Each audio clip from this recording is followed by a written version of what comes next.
Your Honor, that burden reposes in the prosecution.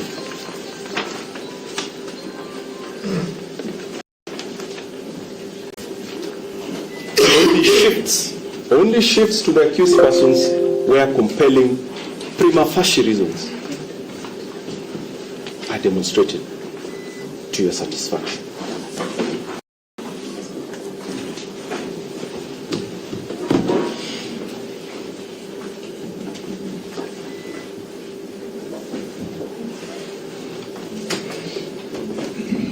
Your Honor, compelling reasons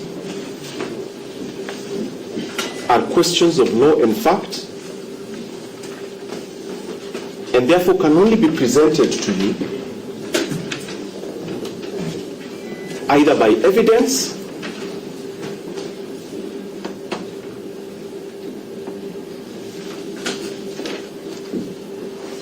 or by reference to specific provisions of the law to justify the application of the order sought.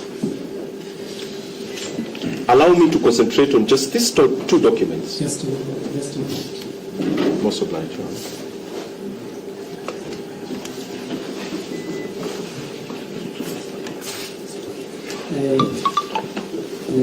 I have tried to limit time so that we do not sit at night. Hours of darkness begin at 6:30. It's now 6:40. Okay. You know, we start here up to 4 in the morning. Let me finish. So we are going to stop at this point. Whatever submissions that are remaining, because we will not finish today. Because we are at Mr. Owino, this side. We donate our time to the other, Mr. Omar. I didn't know I'm the president. And then now Mr. Riungu and his team have to respond. You know, we can take 7 minutes in response. Let me finish. Yes, we are out of here for the 6th and 7th. I donate the time to my seniors. So it is getting dark and we have a crowd inside the building. I know we don't work here. But there's a danger in keeping this large number of people within the court premises at night. I have tried to confirm Mr. Owino that is going on and on, so we cannot stop in fact.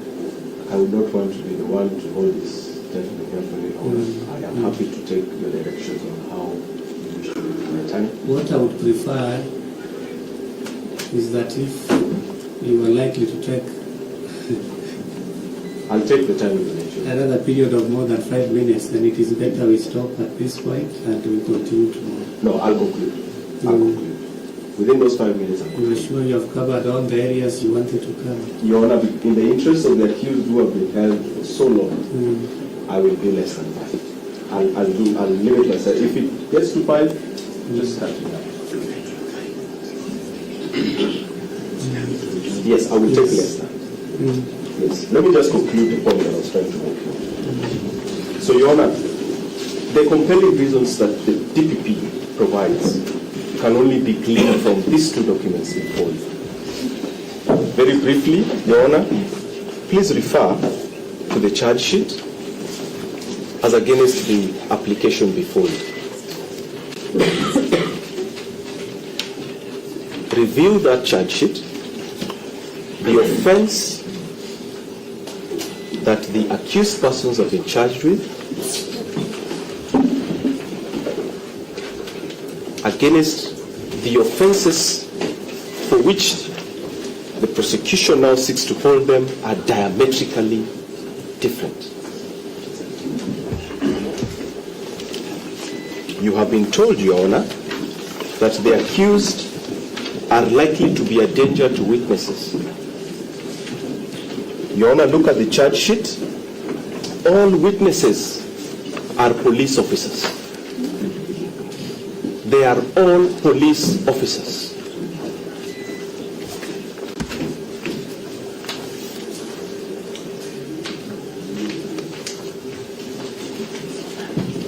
I will not belabor the point. You have been told that the accused persons are a danger to national security. That submission has come to you from the bar. No evidence has been adduced to back it up.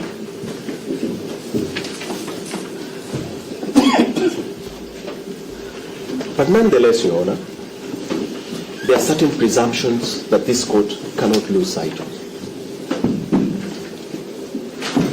And some of those presumptions are in this constitution. The security apparatus of this country follows a very clear structure created under the constitution. It is for the DPP to demonstrate why he believes that these accused persons have the machinery or capacity to undermine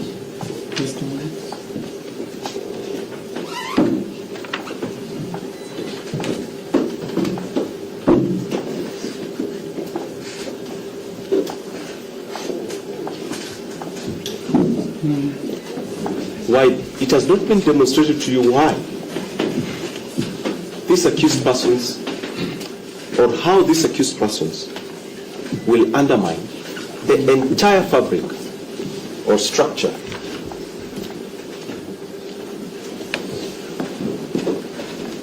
of that apparatus as created and contemplated under the Constitution.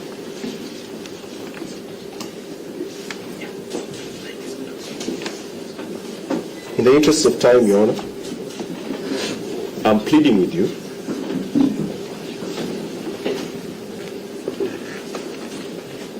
as demonstrated by my learned friend Mr. Okach.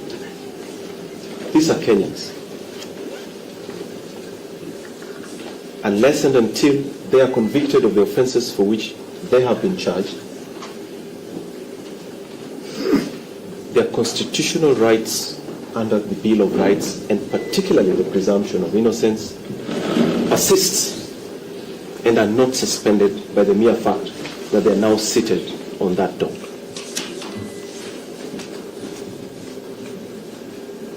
Grant them reasonable bail terms. As your learned brother, Justice Mugambi, intimated, they cannot be incarcerated because certain individuals have broken the law out there.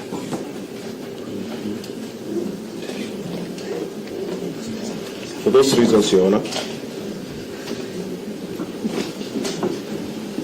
we pray that you disallow the application and allow these accused persons to reasonable bail and bond terms.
On behalf of other accused persons, I will take strictly 5 minutes.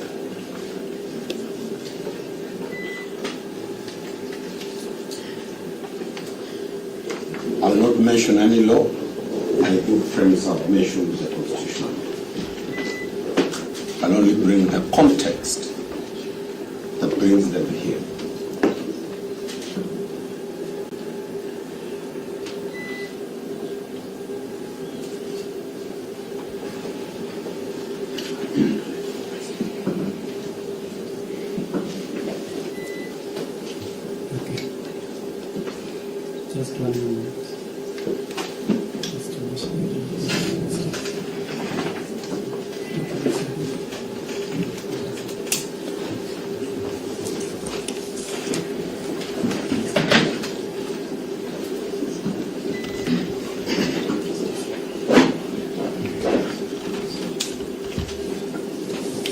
Yes, Mr. Mayor. Thank you. Honorable First One, and based on my arguments on Article 27 of the Constitution, non-discrimination, with the following 5 points.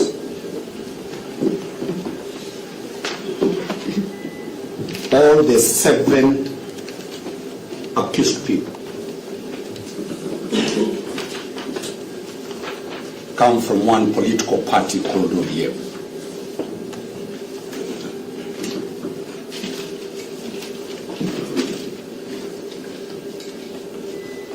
Secondly, Your Honor, they are members of Azimio.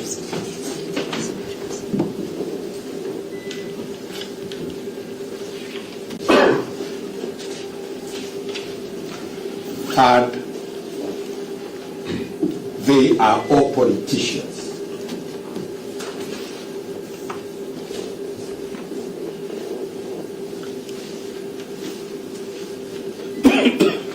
Fourth, they all come from the Luo ethnic community.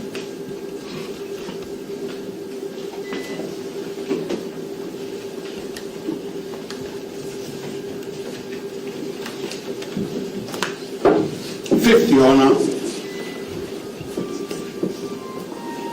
this is a proper ethnic political profiling.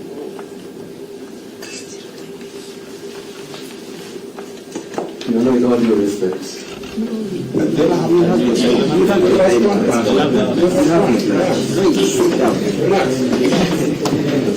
I said 5 minutes, I've only 2 minutes to go.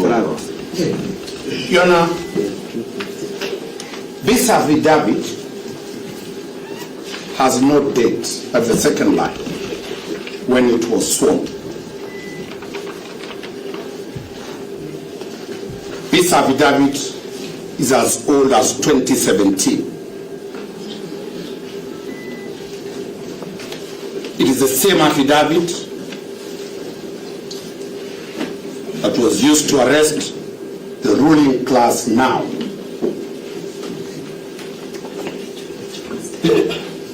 From 2017 to 2022, it's the same affidavit, and all those that were charged based on this affidavit, their charges were withdrawn.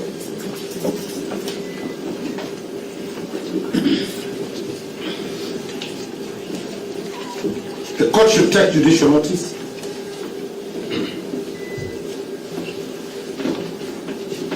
that the same police officers who swore this affidavit came to court and said they were forced. Your objection to that line with respect. That is judicial notice of it. The officer that deponed to this affidavit is before court. I haven't seen him ask Mr. Omari to talk about on his behalf. We just pray that that last line be ignored. You know, Your Honor, it is me who represents them when the DPP wants to charge them.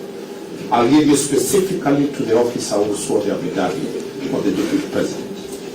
When that affidavit was disowned, the officer came to court and said he signed the affidavit under duress. It's specific and it's on the court record. Our clarity is that for purposes of today, the IO that swore this affidavit is before court.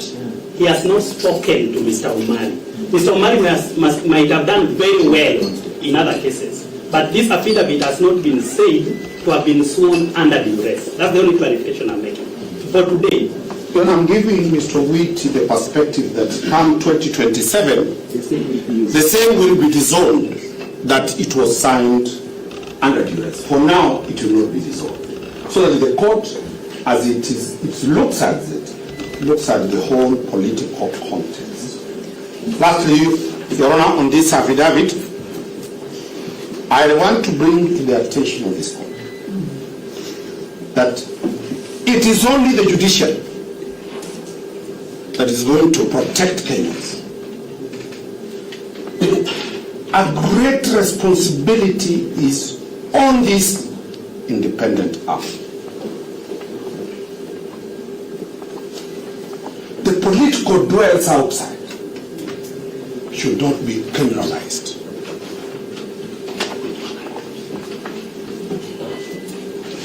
And we urge this court to sit down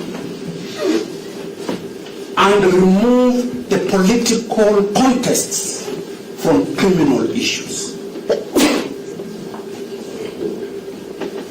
This is a political matter before you. Deal with it the way it is.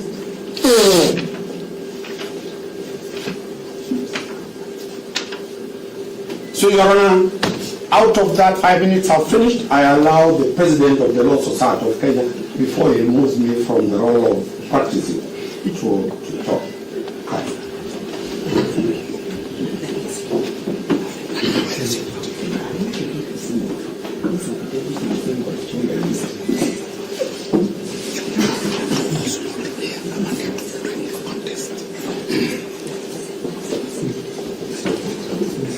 Your Honor, with your very kind permission, I recognize the predicament. Yes, but Your Honor. I know it's not normal to. That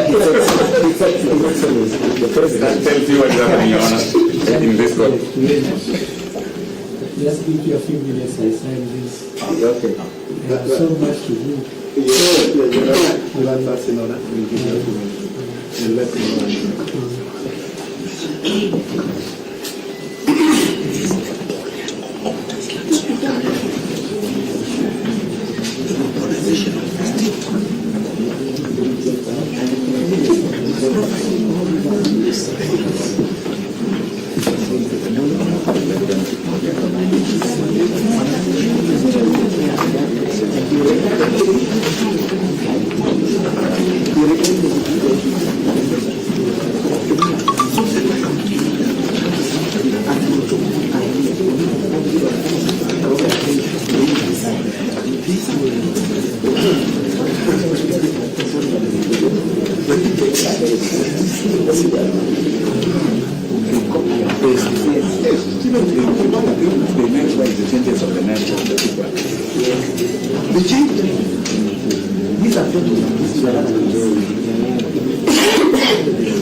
Yes, Mr.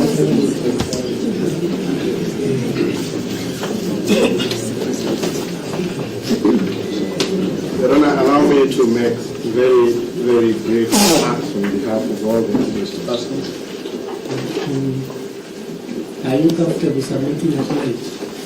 Yes, Your Honor, because I do not intend to take very long, Okay. probably 5 minutes at most. My colleagues have already submitted on the law and what is before you. And Your Honor, I want to begin by saying I do not envy the position you find yourself. And neither do I envy the position that the prosecution finds itself.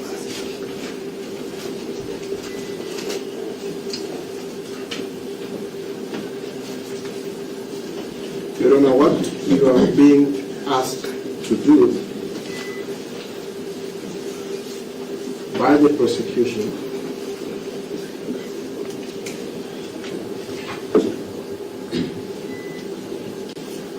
is to employ unconstitutional means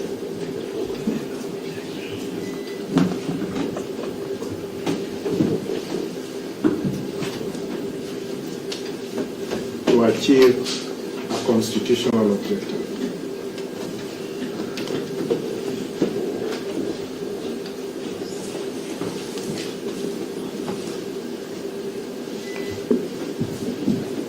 You know, the whole purpose of Article 49 and Article 50 of the Constitution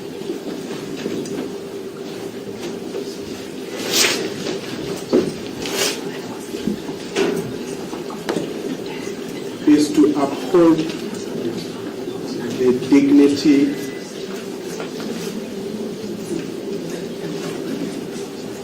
of the human person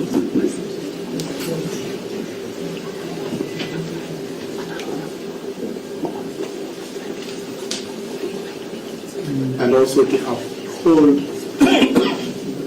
the dignity of this court.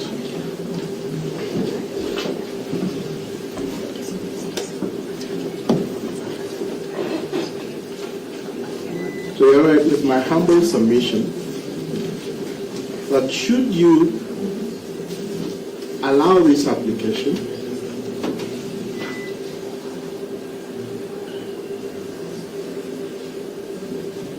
in the manner in which it has been presented,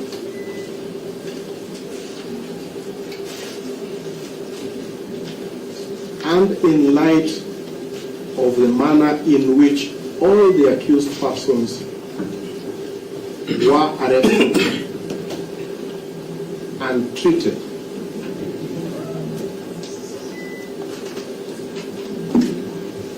then, Your Honor, you will undermine the dignity of this court.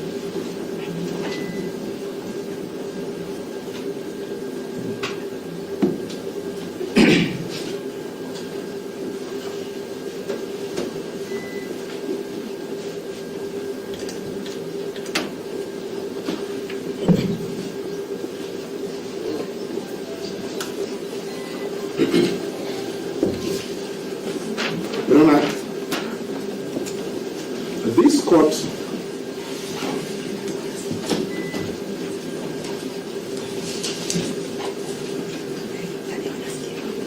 has a public duty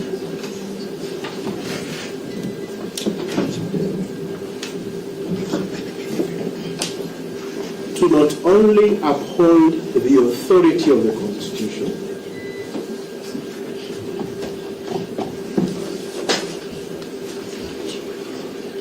but to also give confidence to the Kenyan people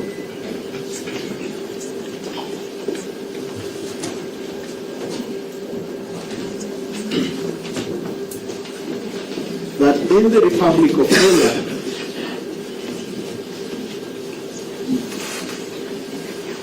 the Constitution reigns supreme.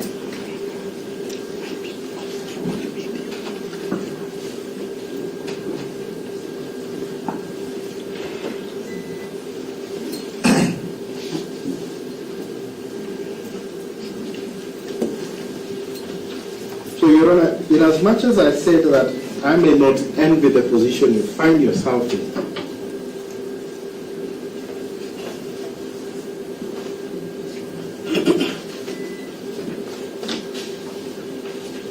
I think that what is before you is a very simple duty.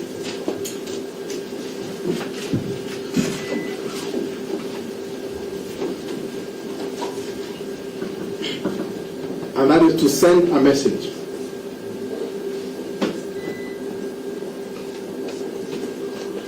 to the police, to the prosecution, and to the country at large. Just a moment.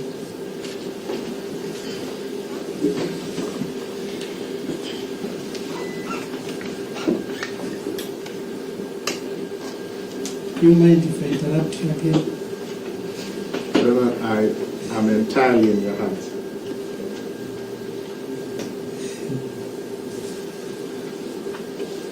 Just another 2 minutes and be done. Thank you.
Yes.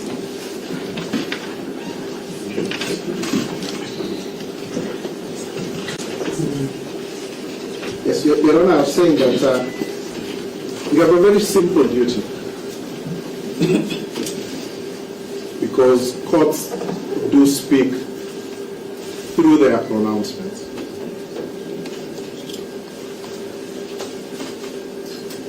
And so therefore, Your Honor, I submit that your duty is to send a message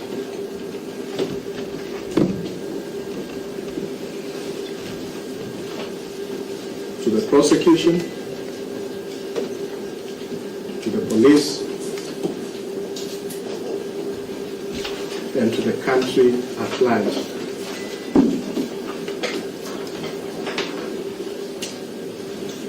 That these courts intend to remain as courts of law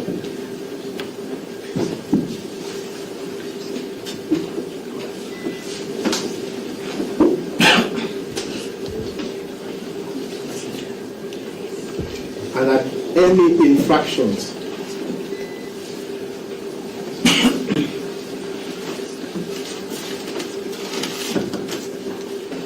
on the Constitution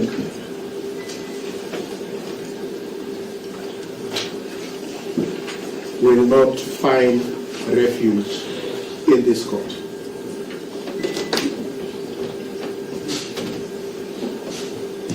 But I say this because we are witnessing a dangerous trend of suspension of the Constitution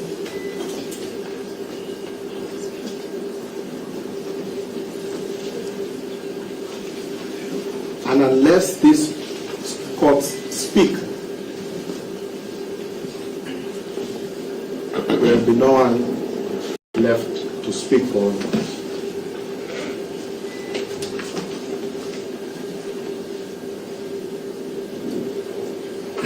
I kindly beseech the courts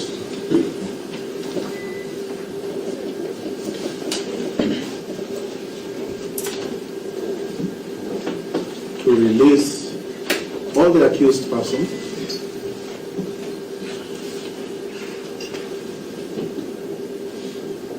and with a bond of not less than 5,000, not more than 5,000.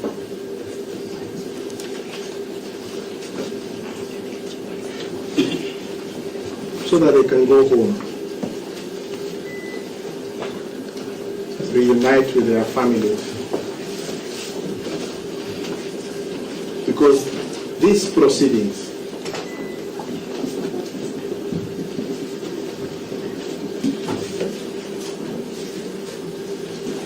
are tainted with malafide,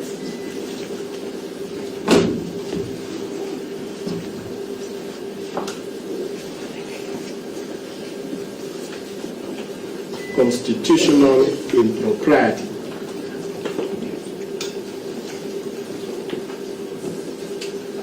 And Your Honor, it is extremely, extremely regrettable and shameful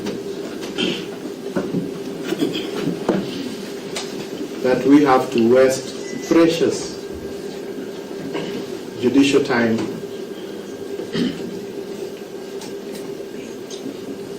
conducting this manner of proceeding. I therefore join hands with all my colleagues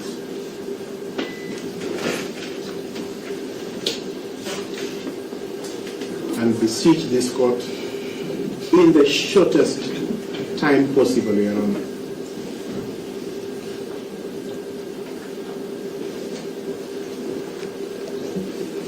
to dismiss the application that has been filed before you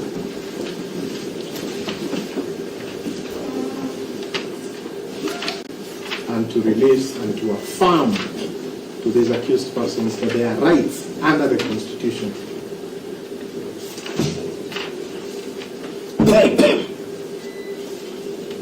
will always be protected and affirmed by this court.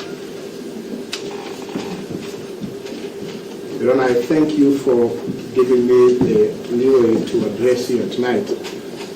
I am not used to this. It's Gaston Omari who is introducing me to this. But I do understand that these are extraordinary times. Yes. And so they do call for extraordinary measures. And Your Honor, I thank you. Your Honor, if it is not asking too much, we know it has gotten into night time.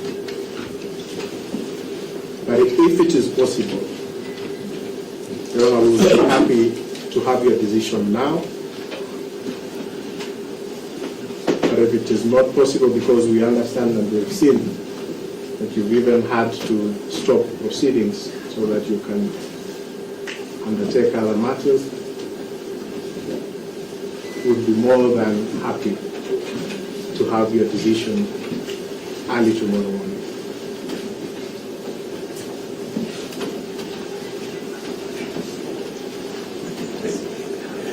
Your Honor, I'm just being reminded that it would be important that they be remanded in a police station.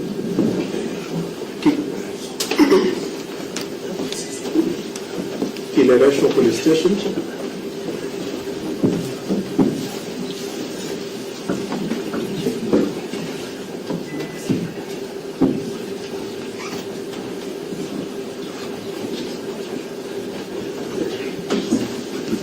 Your Honor, I'm also being informed, and this is just for purposes of saving on time, I'm also being informed that the first accused is unwell and may require medication.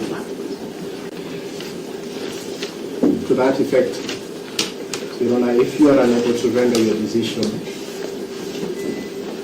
now, we would kindly beseech you that you make an order that he be taken to Nairobi Hospital for treatment, and that while at the police station, their right to counsel, to their advocates to see their clients, and the members of their family should not be detained.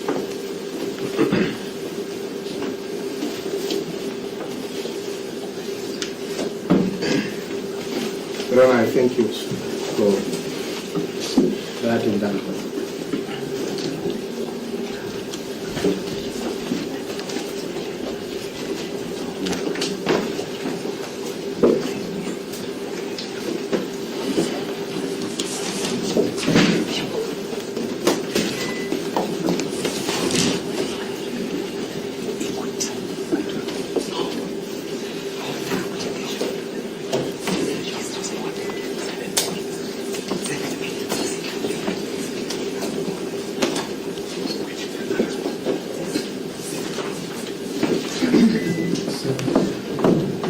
Mr. Lim, I made you rush, and then I let the tap run for the defense. I'm not sure I should limit you again. I can let you proceed until you finish.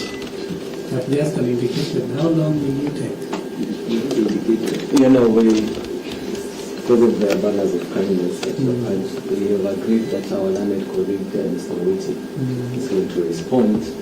And he had indicated earlier 7 minutes. I think we got additional 3 minutes of the submissions, including that have been made by a president. So we can anticipate 10 minutes to respond. Thank you, Your Honor. I will undertake to do under 10 so that I don't keep my seniors here, including my president, who today seems to have forgotten the prosecution are also his members. Having said so, Your Honor, we have listened carefully to submissions from our learned colleagues for the defense, and we understand where they come from. However, seated where I was sitting, 98, sorry, Your Honor. I am reminded that I should go slower than my usual speech. Your Honor, I was indicating to court that with the benefit of my mathematics prowess, 98% of the submissions before you today has been on alleged, and the word alleged is chosen deliberately, alleged violation of fundamental rights and freedoms.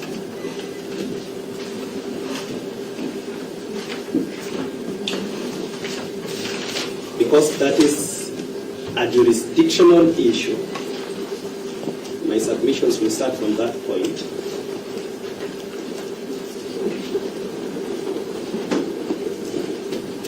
And our invitation to this court is that when you retire,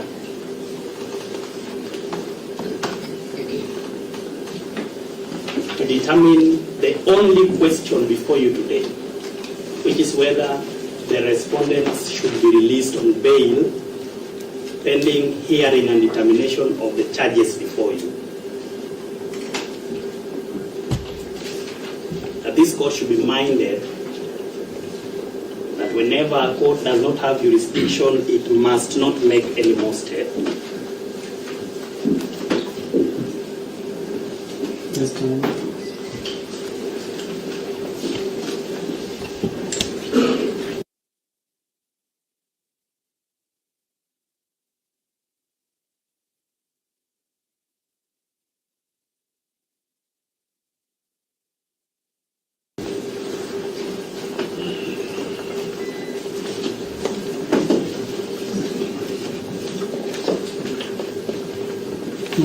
And that rule applies also to independent issues before you.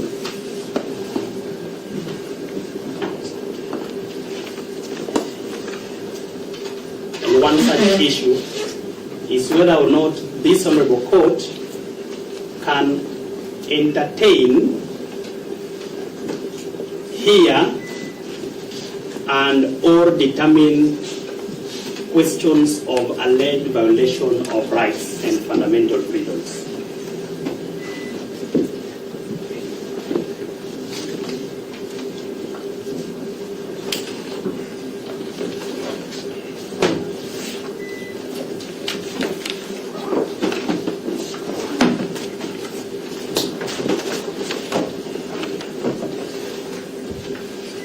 The jurisdiction of the magistracy, the court to which Your Honor presides, is defined and prescribed by Section 8 of the Magistrates Court Act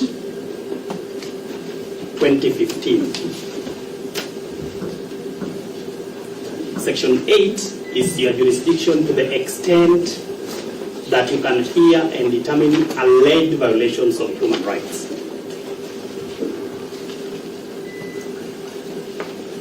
And that section says that you can only hear questions of alleged violations of Articles 25A and B.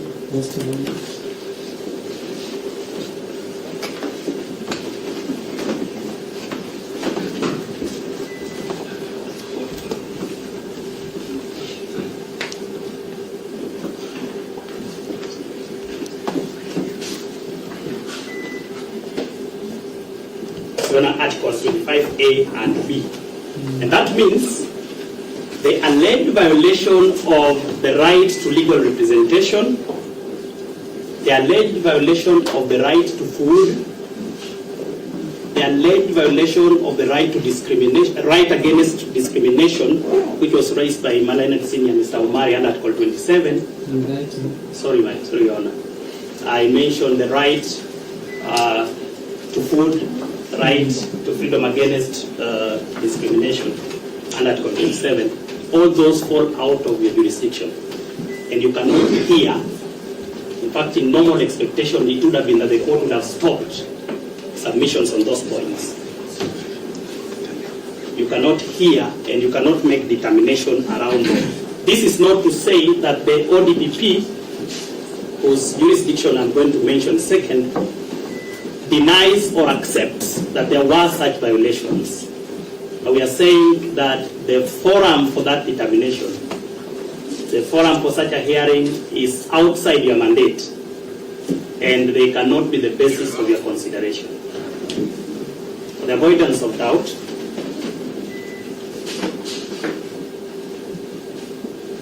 the jurisdiction to hear and determine questions of alleged violation of rights and fundamental freedoms belongs to the High Court of Kenya under Article 165(3) of the Constitution of Kenya.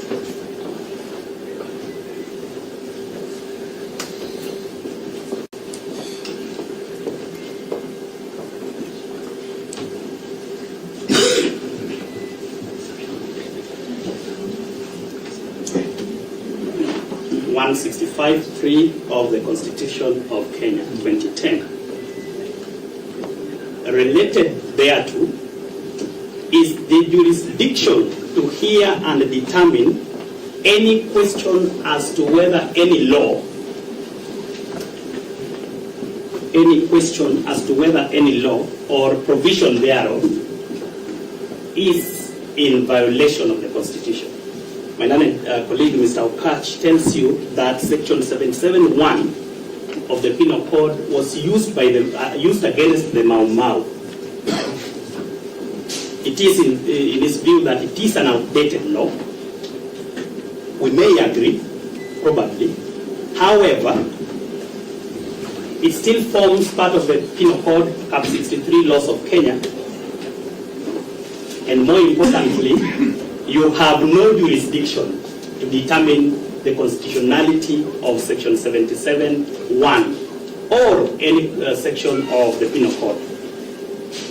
And the court must down its tools on that aspect. That aspect cannot form the basis of your determination on bond.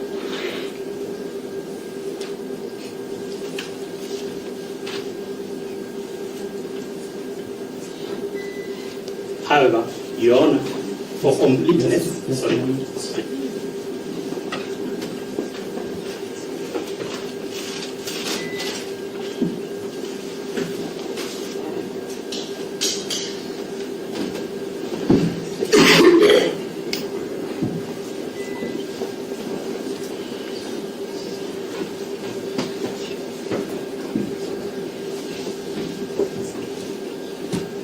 for completeness on the question of jurisdiction, if, and this is an if, even if this honorable court had the jurisdiction to hear questions of alleged violation of rights outside Article 25A and B,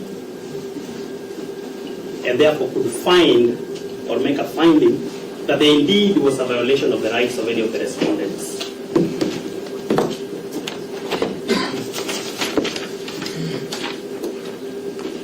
Even if you could find that there indeed was a violation. Your Honor, I stress again that the prosecution is not saying there was or there wasn't, but even if you could make that determination, the Court of Appeal in Kenya, in the case of Julius Kamau Mbogwa, sorry,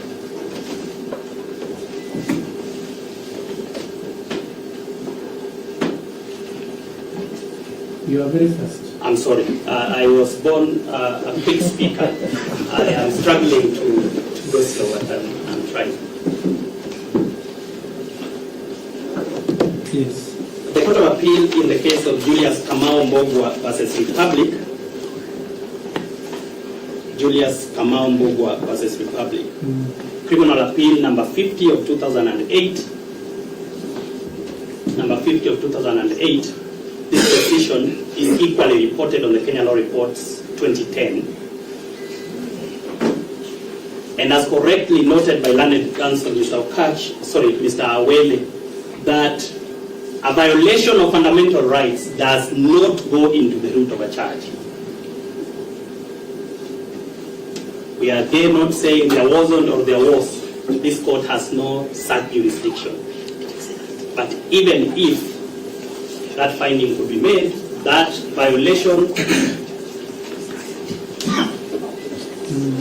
which can only be heard by the High Court, cannot go into the root of the charges before you, but is compensatable in damages.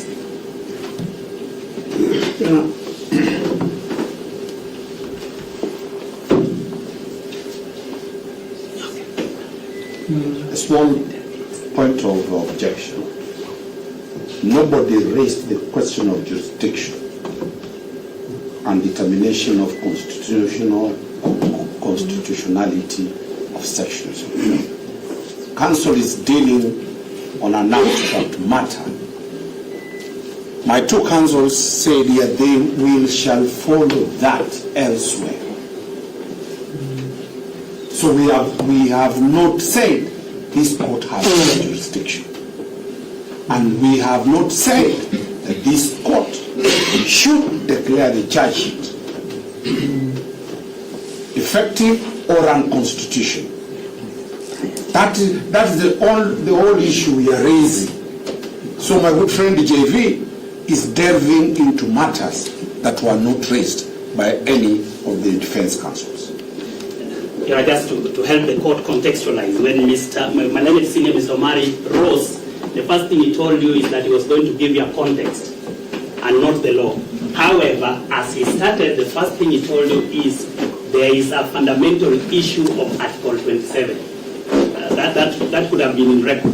So what I'm basically saying If I bring in clear, Article 49 that defines provisions for compelling reasons is a constitutional. Let me deal with the question. I was only finishing that to bring to perspective that the courts here, magistrates, look at Article 49 and they apply it. Yes. They apply it, Yes. but they cannot interpret it. So what we are trying to say is that, Your Honor, we are not asking for constitutional interpretations from you, or a finding that is based or a constitutional finding. All we are saying, apply those ones as the law allows. Thank you, Your Honor. That admission works for me. I have actually finished my submissions on that. I remind this court, it did not have to come from the defense for me to raise a question of jurisdiction. We are just reminding you that all the articles of the Constitution that were raised cannot be heard or determined by this court, and we will wait to address them before the High Court. I'm done with that question. And Your Honor, we plead with the court to take down that admission by counsel. They admit you are not the right forum to handle issues of constitutional violation. Secondly, I'll now come to the question of the role of the Office of the Director of Public Prosecutions. We have been accused for coming with unclean hands before you.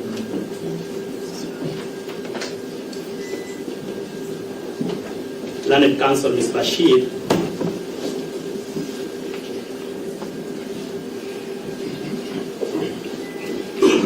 raises a contractual maxim not applicable to criminal law, that anybody who comes to equity must come with clean hands. Anyone who comes to equity must come with clean hands. Even if the maxim were applicable, the obligation to prove that our hands are dirty was on Ms. Bashir. She has failed to prove that our hands are dirty. In fact, according to her, we should have been the one to prove that we have clean hands. That's against the rules of evidence.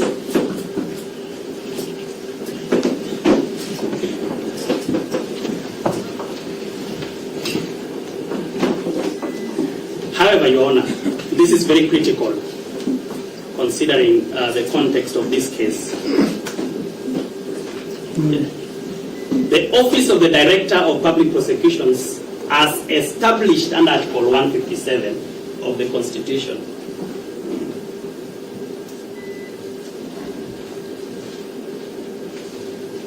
has a role that is circumscribed. That role is clearly delineated.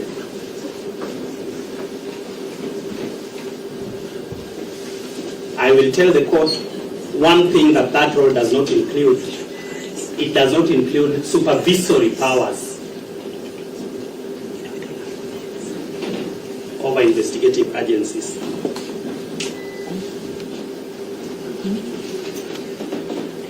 Put differently, the Office of the Director of Public Prosecutions is not an appendage, neither of the National Police Service, nor of any other agency in the Republic of Kenya. Why do we say this? Sorry, Your Honor. Questions have been raised as to the right to liberty, the arrest of the respondents. At what point do you trigger the powers of the Office of the Director of Public Prosecutions?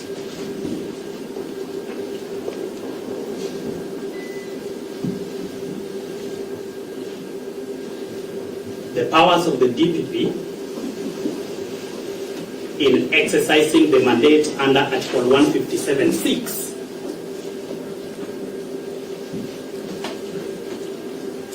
of the Constitution are only triggered when an investigative agency has forwarded an inquiry or investigative file.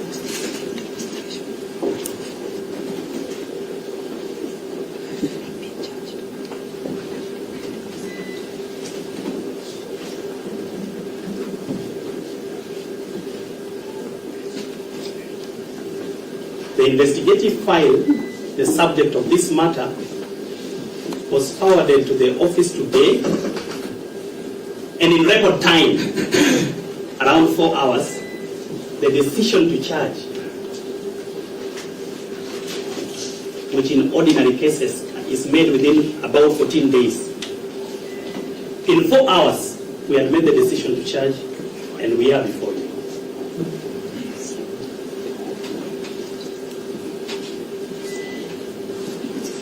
Your Honor, still to help of counsel, I know the office of the DPP is vacant and they might be shortlisted to contest for that position. Let us look at Article 157(4). If he will be confirmed as the next ODPP, he has the powers to direct the police. If he is admitting here that they do not have that power, then we have a big problem. Your counsel is deliberately misquoting me, and I think to his advantage. The powers under Article 157(4) of the Constitution is given, in fact, it's the only power, the rest are mandates. The power of the DPP under Article 157(4) is to direct the Inspector General of Police to carry out investigations into alleged criminal activities. That cannot amount to supervision. In fact, to confirm that, you read Article 245(4) of the Constitution, which... Sorry, Your Honor. The law in me is...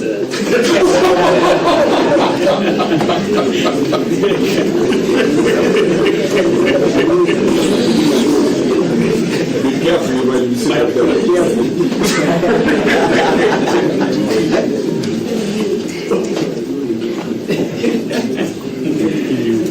So, Your Honor, the supervision of the National Police Service is elsewhere, not with the ODPP.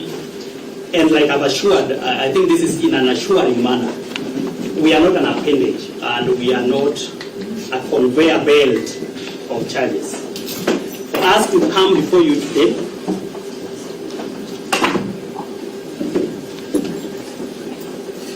as already indicated, a decision to charge was made in accordance with the Constitution.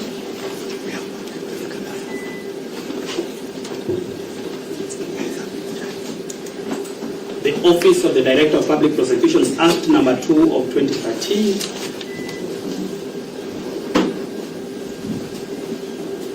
The ODPP decision to charge guidelines,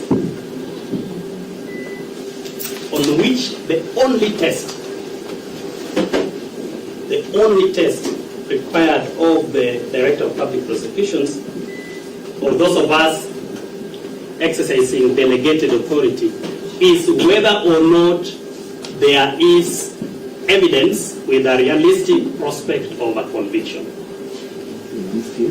We may have been wrong in making our decision all right, but that discrimination will be made by the trial court. And that's why we have presented charges before you. We shall be expected to bring evidence. Your Honor, if I may, and we do not want to interject our colleagues.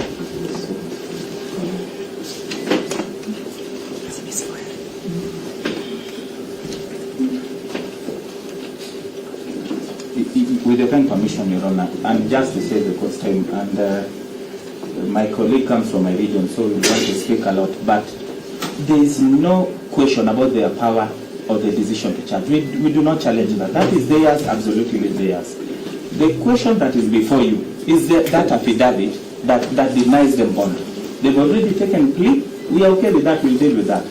But the issues that we believe the court is interested in is the issue of whether there are compelling reasons, and he's avoiding that because there is no compelling reason. Your Honor, I have that as my next issue. The court was here when a lot of arguments were made on why the office of the DPP has perpetuated an illegality, has violated the Constitution. We have a right to respond to that. That's actually why we're representing the ODPP here. That accusations were made against us. So just like we were very patient with the council, let them be very patient with us. It is very important to us, just like it is important to their client's case. So I plead with this court to allow me to respond to all the issues that they raise. And I'm almost done. The next point. Our next point is on the question of Article 49, on whether or not there exist compelling reasons. And Your Honor, we started with the question of jurisdiction. To guide this court with humility, that is the only question that arises for your determination. Not the 98% of the submissions from the defense.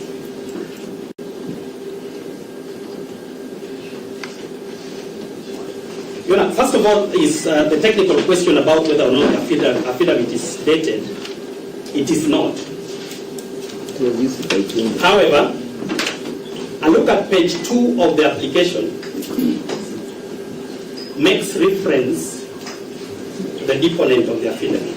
Page 2 of the application.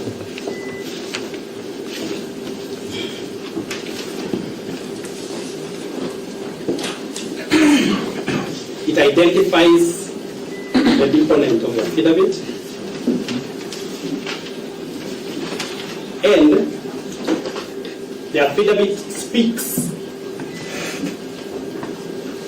to the grounds in support of the application on the same page, page 2. Those grounds are 1 to 4 on the face of the second page.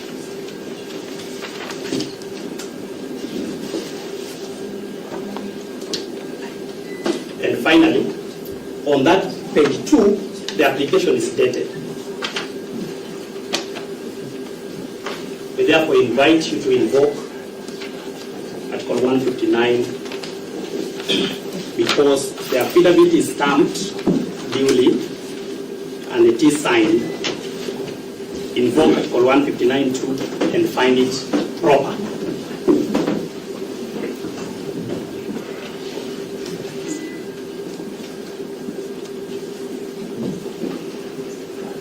For the avoidance of doubt, no application was made to you to strike it out.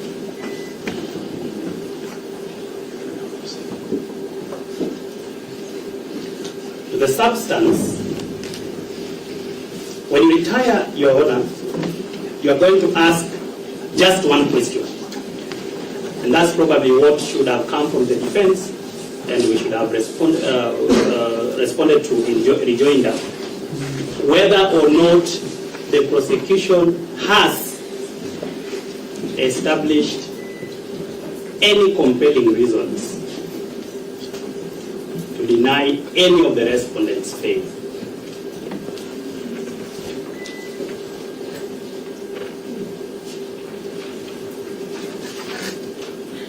I reiterate the submissions of my learned senior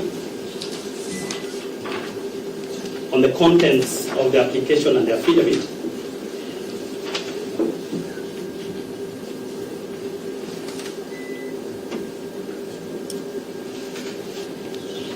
Only to further refer this honorable court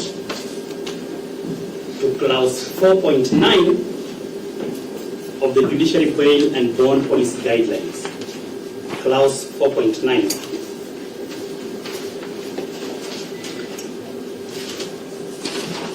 And more specifically, 4.9c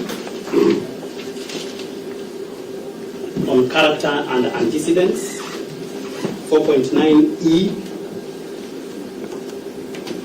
on possible interference with investigations, and 4.9g on possible interference with witnesses.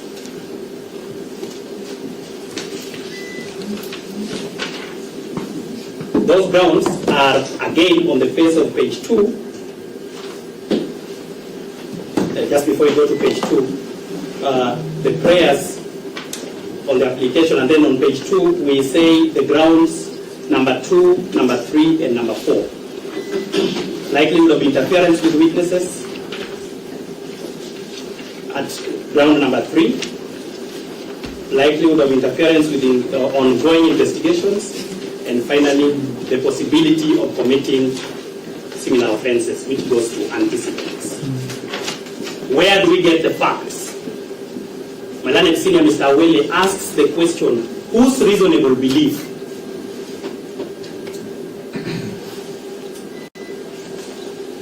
The belief is of one Corporal Geoffrey Mwangi. He identifies that belief in the affidavit, as should be done. What is the source of the belief? He identifies. With your kind permission. Your Honor, this is usually not my ordinary playground, and Mr. Whitty knows it. But I believe the rules still apply. He is supposed to be limited to questions of law in his rejoinder.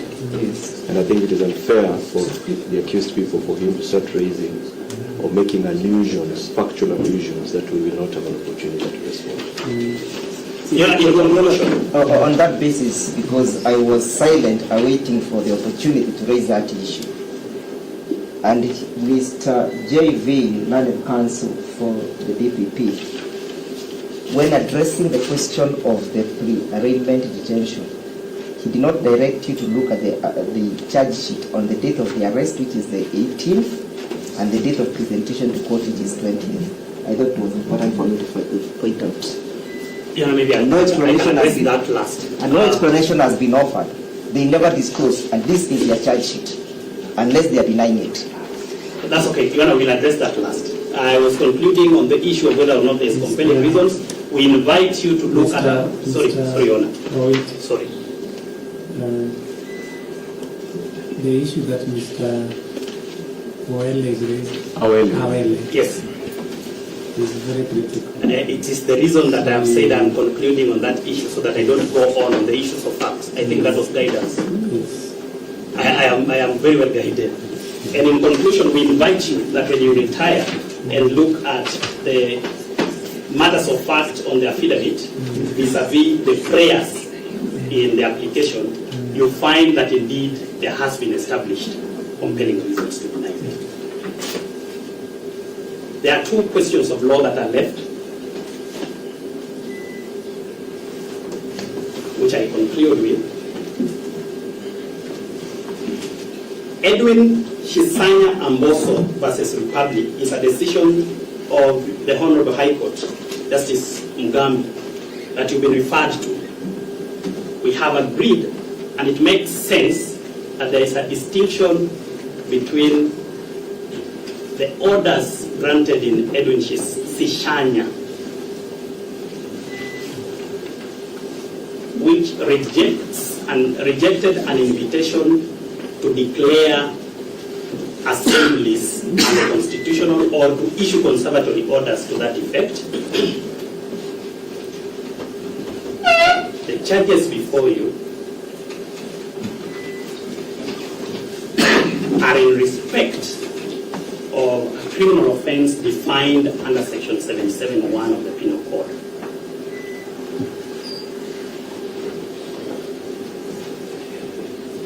We admit and agree with the defense that there exists orders of the High Court upholding the right to assembly. Thank you. We, however, are saying that what we have brought before you is charges for alleged criminal offences which will be determined upon hearing. Finally, the question about the dates on the charge sheet, I would have referred to three provisions of the Criminal Procedure Code. One of them, Section 89(5). There was no invitation from the defense or any allegation that there was any impropriety on the charge sheet. And there's no order of this court rejecting charges, which would have happened under Section 89.5. Number 2, Mr. Members.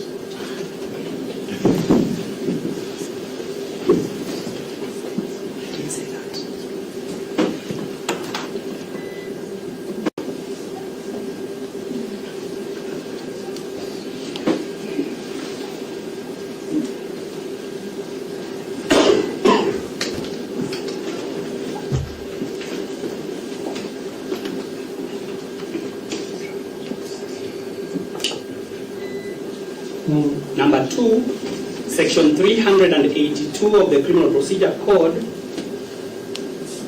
provides for an allowance in error of dates and names, among many other errors, and so that will affect the validity of the charges. Number 3 is that this court has the powers to direct suo motu or upon application by the prosecution to amend charges. That is still available. And that power and right exists all the way until before the accused is placed on his defense.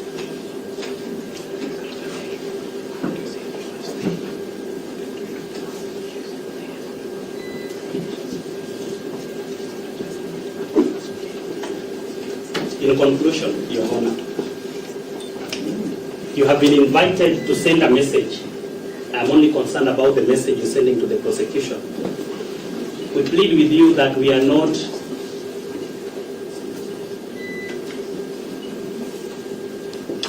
shown, or you've not been shown any fault on our part to send any message.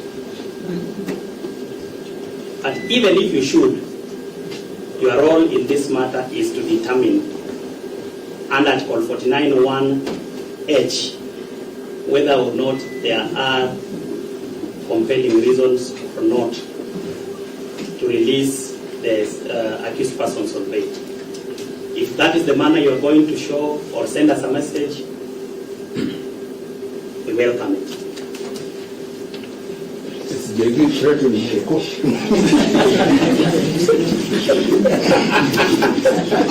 No, you want to talk from it. I'm neither.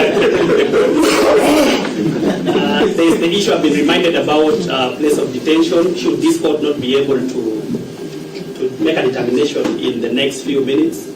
And I have been advised by the Deputy Director of Public Prosecutions, who I am pleased to be leading me today, that we are not objecting to the accused persons being held at a police station.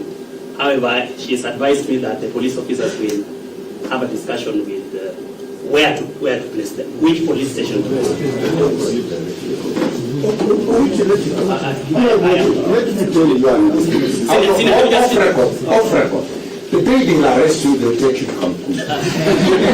That is a honorable member of parliament. Let us treat our leaders with respect, away from the police. Yes. When I was dealing with the SSU matter, I'm only talking to him as a friend. This is off record, Your Honor. Off completely record. I'm advising him. We can talk about this off record outside. Well, I'm only advising state officers. You see, guys, Even again off record as he sees, he has applied to be my boss.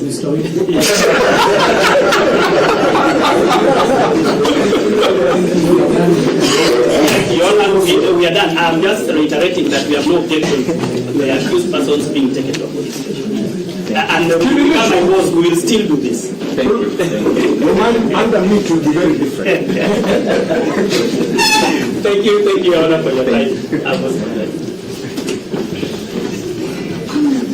Your Honor, very, very, very.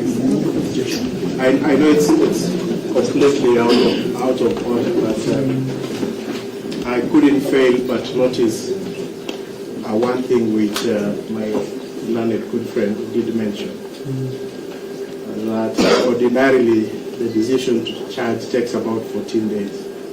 But they did it within a record 4 hours, which of course we commend, even though we have reason to worry about the speed at which they approved that charge. Secondly, some of the suspects who were in Mwanguru were also driven here at extremely high speeds. So that means I'm just speaking to the urgency in resolving this matter and still renewing the plea that we made before you. Understanding, Your Honor, that really you've had a long day. And if we can get a decision from you before we depart from this court, we will be greatly indebted to the court. But in the event that then at the earliest, Your Honor, I just thought that a good gesture such as this of approving charges within 4 hours should be met with an equally good gesture of this matter being determined within the shortest time possible. So, Your Honor, but I leave it entirely up to you. I just wanted to point that, and I'm sorry because I know this is out of hand. But, you know, there's only one more aspect that I'll address you on. The question of the phone belonging to the first accused person. Yes, sir. Not now, please. I start hearing another application. We'll address you in the review when you come in the next 30 minutes to deliver the review.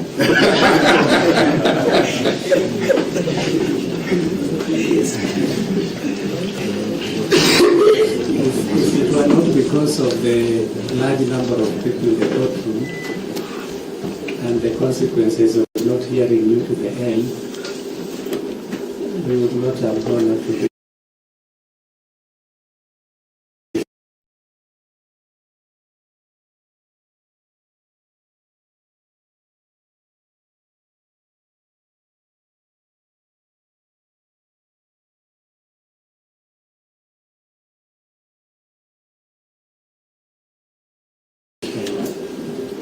but I thought if I stopped midway, maybe, the reason differently. Some of us would have started making noise. So that's why I've decided to let us